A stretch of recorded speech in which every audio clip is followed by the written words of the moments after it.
All right, folks, welcome back to PrepperNow. This is an article I saw and I thought is kind of pertinent to where I'm going. You know, usually I jump around and I've got all kinds of stuff, but this one kind of has everything that we need to talk about tonight, as this one is entitled Danger, and there really is danger all over the place. There's all kinds of stuff going on that's completely concerning, okay? Major things going on right now. And if you have not listened to the latest crisis report, my Lord, it is getting bad. Today, Russia versus Ukraine. So you saw what's going on over the last month in the Middle East, and then the SMO starts rearing its ugly head. And then, of course, you know, you still got Asia potential. There's actually where we're going to get into that, but this article is good, and it really kind of drives home what we should be concerned about in all of it, okay? So it's called the fog of war economy and markets, and it really goes down and takes it through all the systemic risks that are right now going on, okay? And so this guy went and had a little hangout, chit-chat at the Naval War College, okay? And I guess he gave a talk or something like that, and he war-gamed with him. Now, they gave him a hypothetical situation, and the hypothetical situation was 2027 theoretical blockade of Taiwan by China. Okay?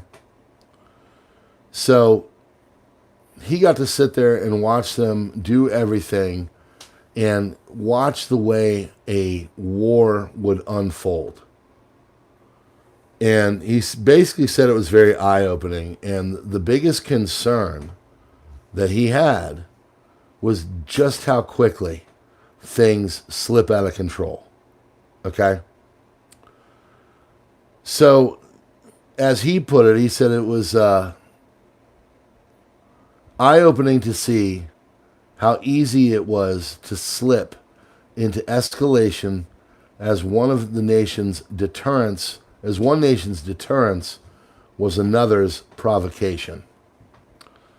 So, we are seeing that kind of in real time go on all over the world. Middle East, for example.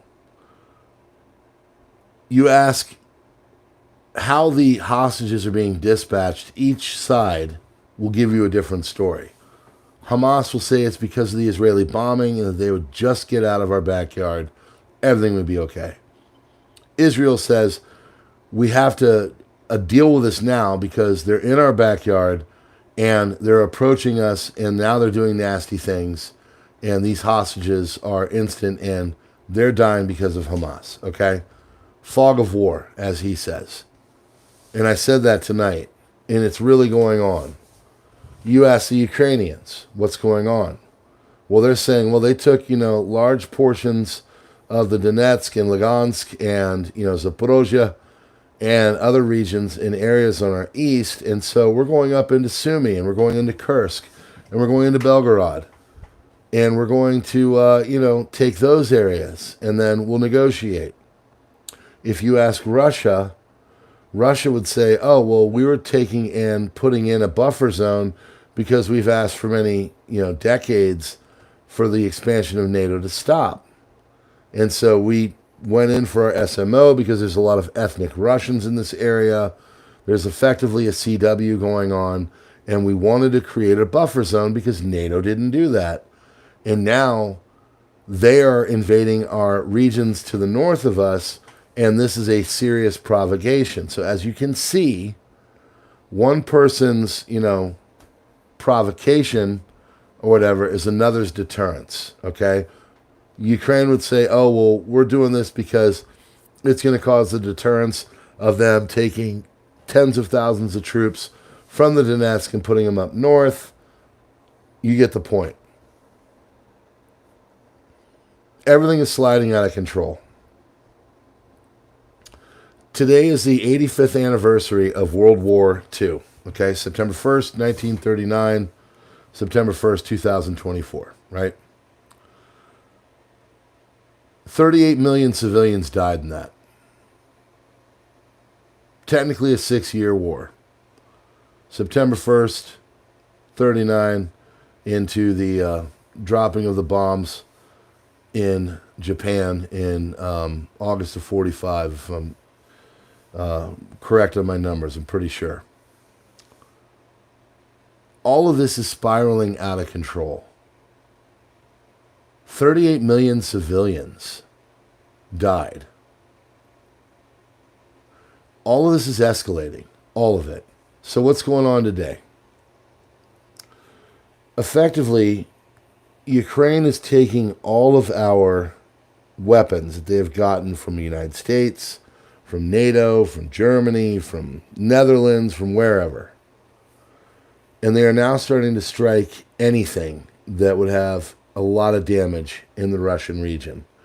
Things like oil depots, things like civilian centers, all kinds of stuff. What does Russia do? Well, they started with bombing the crap out of Kharkiv, which is the second largest city, at least it used to be. We're one of the largest cities in Ukraine. Well, now they're hitting Kiev as we speak. It's going on right now. A post came out by Megatron in the last, it's probably 6-8 hours, saying that Russia is considering changing its nuclear doctrine to the point where they can say, you know what, we're going to use battlefield tactical nuclear weapons. And that would really change the face of war and make it get to a very nasty area. You know, it's a terrible trajectory, right? This just all happened today. So all of these things are going on. Now, do I think you're going to get nuked or strafed or sortied or anything over American territory, right now as it stands? No, I don't.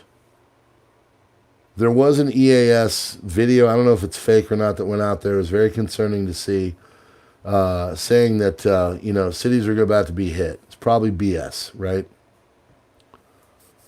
But there is a trial balloon softening of the public to major escalation in war going on right now as we speak, okay? We've all heard about the talk about drafting. We've all heard about the talk about, putting women into war. We've all heard about all the different things that they're sending over, the money, everything else, the preparation. This war on speech that's going on, that's not happening out of nowhere. If you know anything about your history, you know that, speech and all that was one of the major things hit by World War II, World War I, the Espionage Act, things like that, put into place to silence dissent. That's all happening for a reason. So he goes in, and of course he starts with China because he was at this war college, naval war college, and he war gamed what it would be like to go to war with China. Thank you very much, Terry Very. I appreciate you.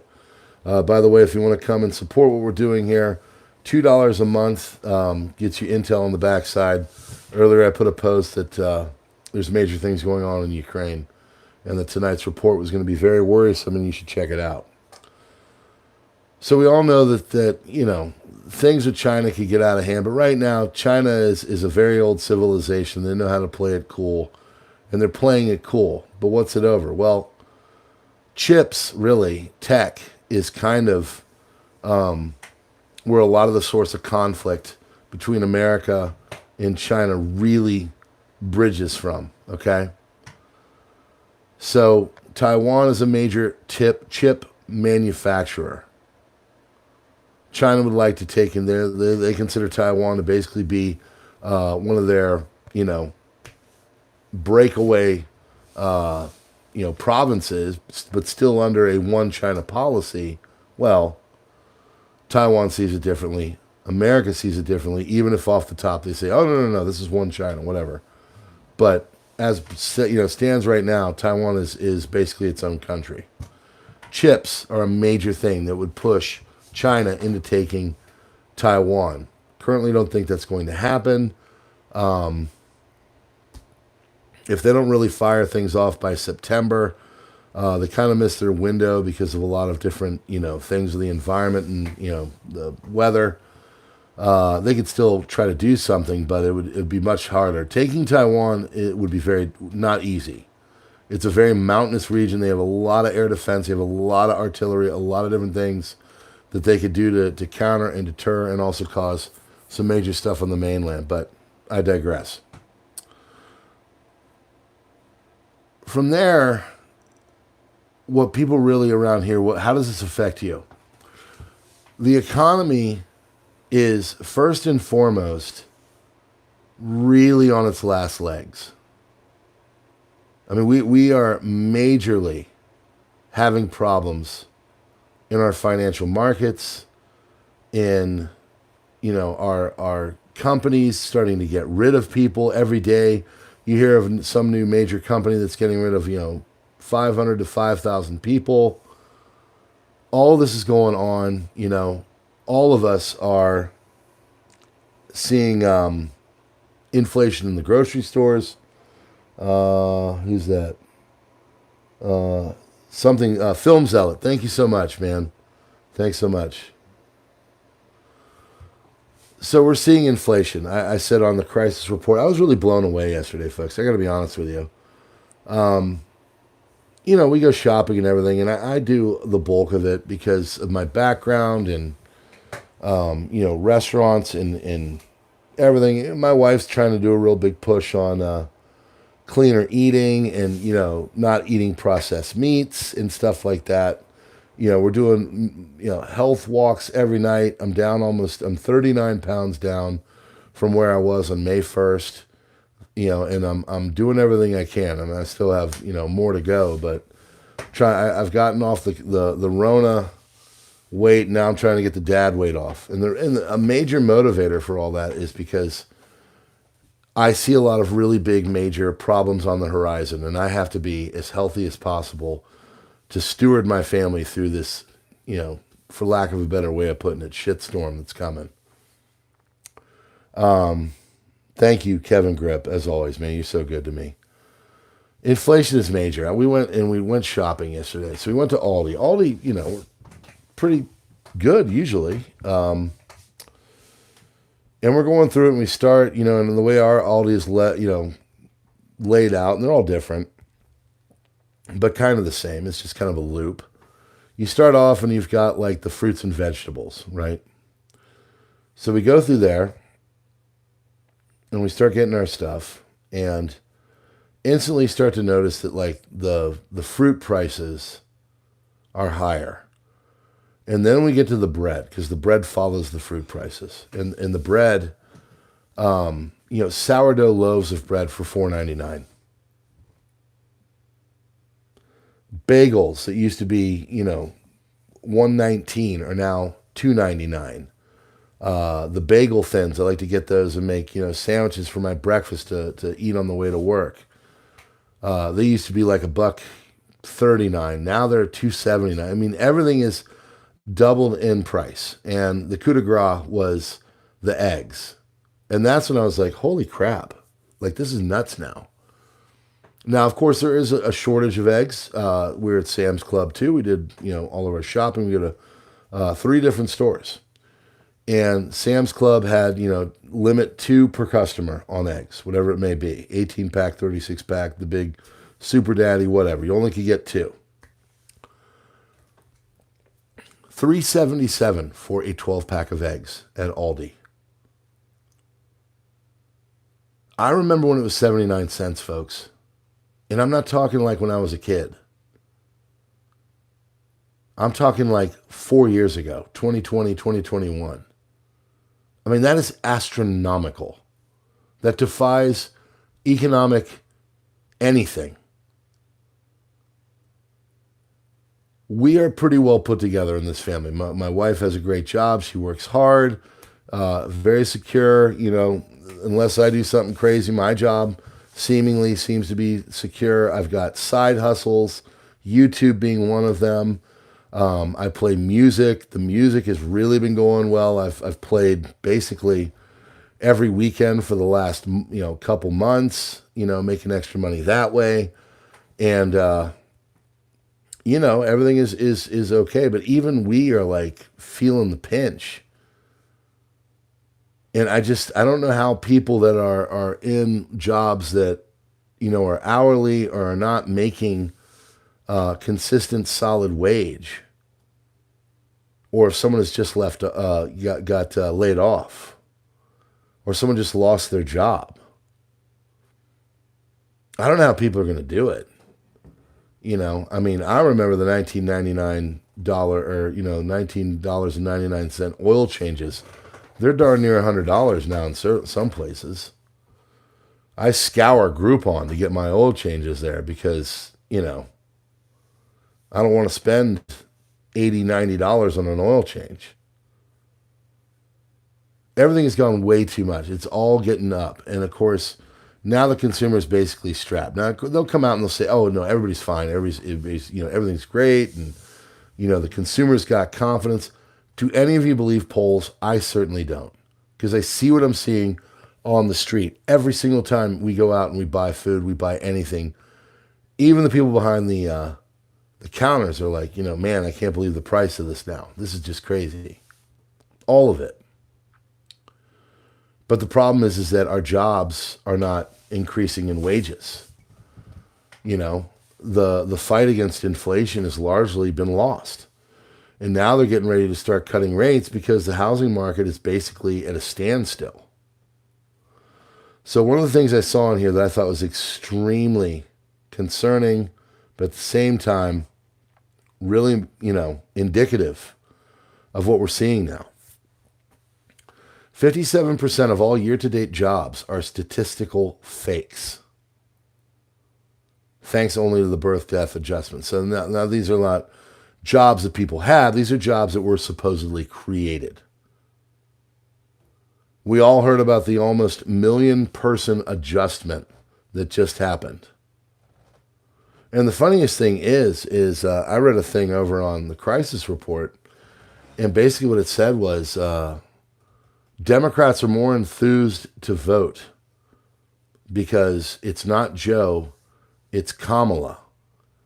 And then you see all these statistics, you see the inflation, you see the jobs lost, you see the layoffs, you see the price of energy going up, people's energy bills going up, all of this stuff going up. Going out and getting an oil change is 3 times what it was 3 years ago. Eggs, $3.77. I could go on and on and on. And you hear this statistic like, oh, well, the Democrats are more enthused to get Kamala instead of Joe. Is anything going to change? Like, is she suddenly going to do some kind of a new economic thing? I mean, clearly not. She is the administration. These are happening under her watch. So I feel like everything I'm seeing here is just at this point a lie. All of it's a lie. Everything we're seeing here.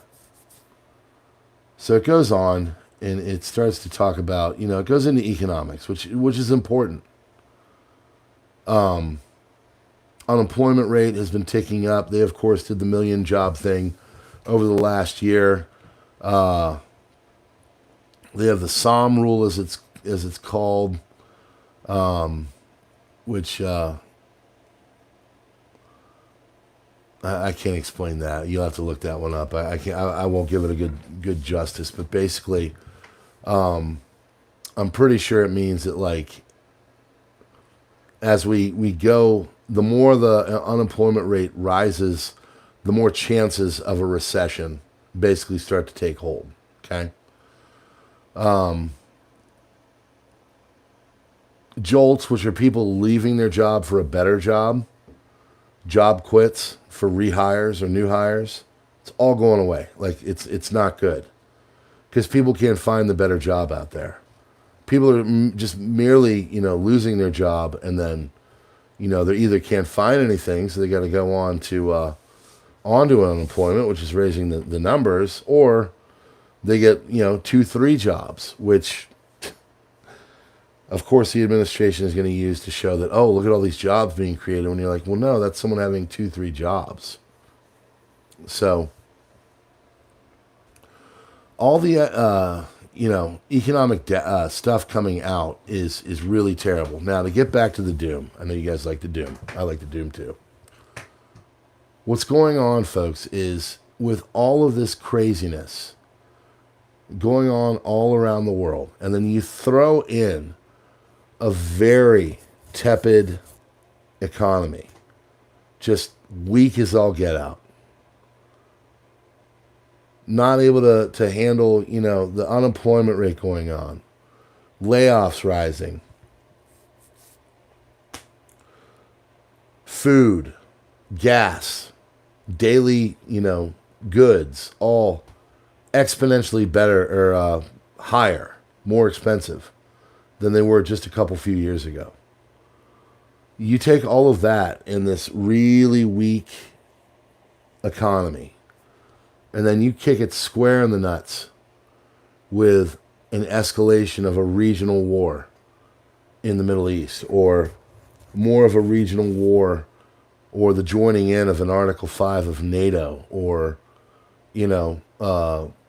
Belarus and Ukraine starting to go after each other and to take each other on. You take those things and you add it to this whole economy.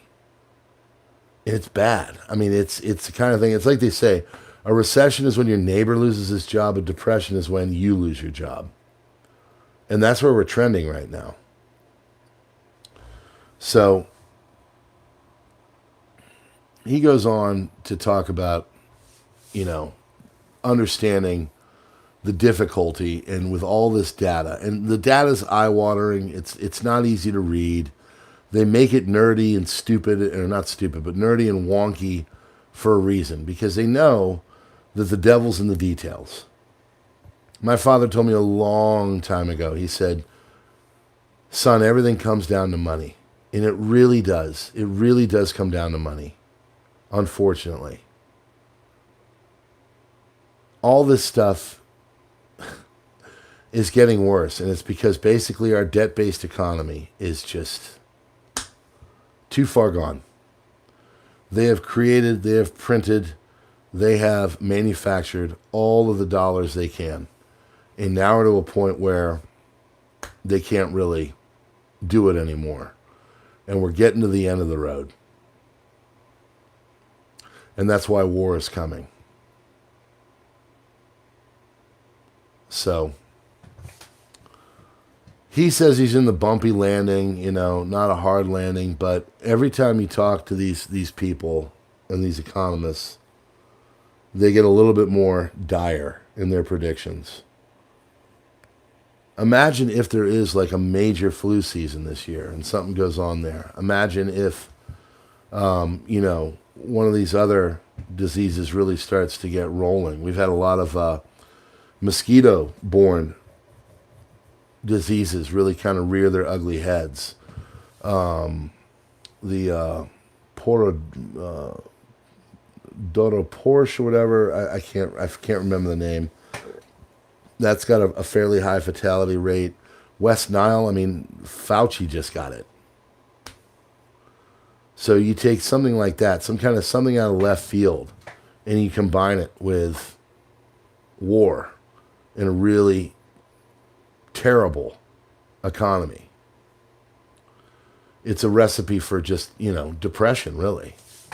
And there's danger all over. Like we're just, all of the systemic risks that are coming at us right now are really in states that are not easy to manage our ways out of, ourselves out of. So data's all really nasty. He says bumpy landing, hard landing. I'm saying hard landing. They say that we're not going to get to recession levels, but they've changed everything, so the definition isn't the same. So even though it's not a recession, it will be a recession, if not in name only. It will be a real recession. So he thinks they're going to try and cut these rates to try to get the housing market on. But the problem with that is that they raise these rates on purpose to try to get inflation under control. But here we are a few years later, after Yellen said that inflation was going to be transitory, and it's been nasty. It's not going to get better, and the inflation is going to keep going up. And then, here's the doom. You take on like a major fight going on in Europe. Belarus, Ukraine, Russia, Romania gets involved, or Czechoslovakia, or whatever, and then all of a sudden the European continent is going, and then, when all this is going on, you start to see things of the control start to happen. You can't say what they want you to say, or be as free in your speech of what's going on social media or whatever. We're already seeing that happen all over the world. Supply chains start to go down. I had a lawnmower, and take good care of it. And it's we have not a small but not a large plot of land here, and I do it with a push mower. And the reason why is because it's great exercise, helps me lose weight, and it just, I don't know, I like the way I cut it that way. But pulled the string, and the teeth that grab it that turn the motor over broke off. Okay, took it down to my local engine, small engine repair guy. Right, guy's got a little shop right down the road. Drop it off. It's like, yeah, I can fix this up, whatever. I mean, the guy trusts me, so we trust each other so much, I still haven't even paid him. He's going to Florida for a vacation. He's like, just pay me when you get back, right? Whatever.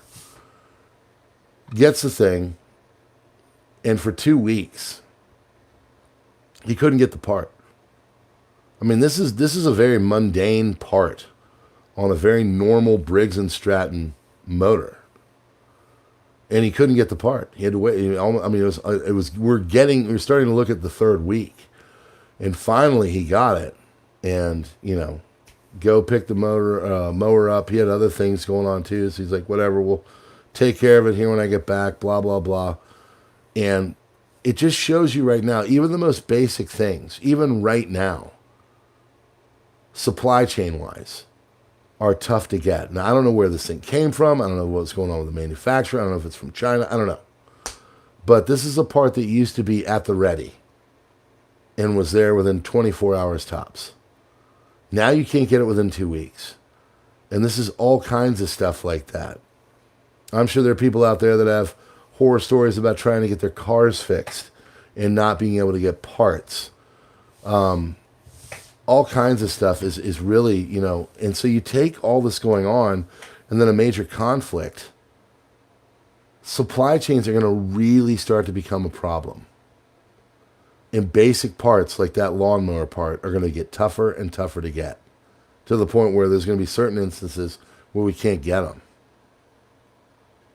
And then other things are going to go on. The price of meat. Well, we're in a war effort right now. You have to do your part, and you can't, we're not going to use meat. We're going to, have meatless Mondays, and you have to forego that, or, ground beef is now going to go up to $10 to support. All that stuff's going to hit people. And then meanwhile, as the other inflation is already going up, and people are losing their jobs and they're getting laid off, this thing is just going to throat punch people. And I honestly, I think we're months away from a lot of this, and that people really do feel the urgency. And if you don't, I kind of think you should. So my wife and I have been doing a lot of work around here. We have redone stuff. We actually we had a predator take out 2 of our chickens. So we have completely redone all that. We're actually going to get a third third coop tomorrow. because, you know, we're going to basically double our flock. And the reason why is because eggs, you know, they're a major staple. We bake with them. We make, you know, eggs in the morning with them. We do other stuff. Major staple in the house. And we've really grown to love them, you know, having them at the ready. Because the other thing is that, like, you know, my wife has been saying and reading about, like, a lot of the processed meats, a lot of the cancers and everything are going up. And people are really starting to pin it on the really terrible shape of food that we have in America, specifically. So we're trying to just eat, like my wife came over tonight and she had carrots, grapes, strawberries, and blueberries, right? Went to the store yesterday, we got all these things. We try to eat organic as much as possible. We try to eat, you know, good fruits and vegetables. And, you know, tonight we made a lean chili with ground beef, and used 5 different cans of our preps that I had purchased in the summer of 2020. Still perfectly good, perfectly normal. 2 cans of beans, 3 cans of tomatoes, and then a couple pounds of ground turkey, and made a really good, you know, chili. Tonight they're baking bread. My wife and my 2 daughters, they made 4 loaves of sourdough. We used to not do any of this. But the way things are going now, like, you have to become your own producer. You have to do things that are going to make it so everything out there and all these pressures are going to get easier on you, because you're doing the things that, honestly, people were doing 85 years ago, as we sit here on the 85th anniversary of World War II. It was great-great-grandma that's going to lead the way out of this. Learning how to can, make your own bread, make your own chili, make your own food. You know, I want to get a slicer and get really good lean meats and stuff, and use a slicer, or like get turkey and, like, you know, make turkeys and stuff and get the meat and get it all, and you know, not be so reliant on processed meats, because we do like our protein, but at the same time, I don't want to be eating stuff that's going to get, you know, sick. We're playing music today, right? We had a big music weekend. And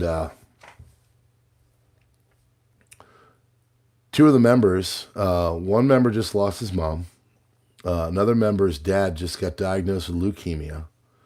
Another guy that they were playing with just got diagnosed with pancreatic cancer. And then, of course, my wife's grandfather just passed away about 3 weeks ago. So we're getting preparations for that. Actually, her cousins came out to watch me play last night and just sat and visited with them for a while. And we're talking about this, and they're telling about people that are getting sick that they know. And I don't know about you, but it really does feel like there's a lot of sickness starting to affect people out there. I don't know if it's processed meat. I don't know what it is.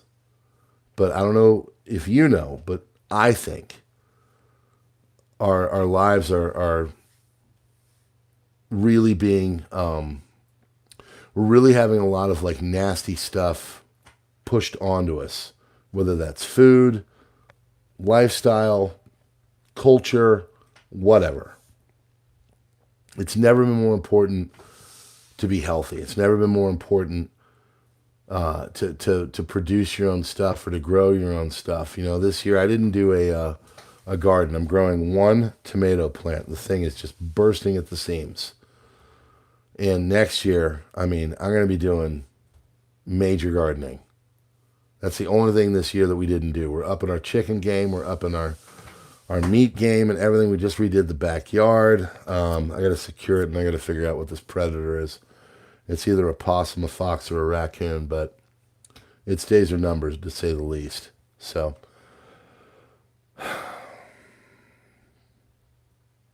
all this stuff is going on, folks. You know, this is all happening around us. Our economy is absolutely in terrible shape. If you think that we are not on the verge of a world war, I don't know what to tell you. And I might know a little something about it. I literally teach this it's my job to go back and to teach World War I, World War II. And to say that the conditions are similar would be the understatement of the year. And then you take all this other stuff going on and all the stresses and everything else, the mental health strains and the people. I was talking to a guy I play music with today, and he was telling me about all the things that were going on. And he's stressed out. He's going to school. He's a full-time employee. He's got a child. And then his dad is got leukemia.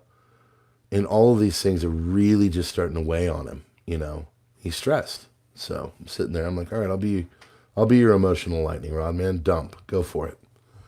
And I actually talked to my wife about it, and I said, man, if you need to drop that little baby off, for a couple hours just to get your head right, or write a paper, or just, relax, whatever. Ask my wife. She's like, my wife loves babies. Loves babies. Me, I like the older ages. I like where my daughters are now at 10 and 12, but she's like, absolutely, have them drop it off. We'll take care of his son for the afternoon or whatever. But that's where we're at right now. We got to kind of get this sense of community back. We got to recalibrate. Okay, we're getting out of whack. Everything's getting bad. And we got to start to do the things. Prepping doesn't have to be money. Prepping doesn't have to be buying a grocery store or anything like that. It can be something as simple as reconfiguring your backyard, or, figuring out a way to make a rain catchment system using things that, you're about to chuck away. Stuff like that. People need to get this preparedness mentality going, because things have never been more precarious than they are right now. I don't think so. I read this great article about how this guy was talking about how everybody right now thinks that we're advancing. We're like, as a species, we're advancing, and we're getting more intelligent, and we're making our world easier, and everything is getting better.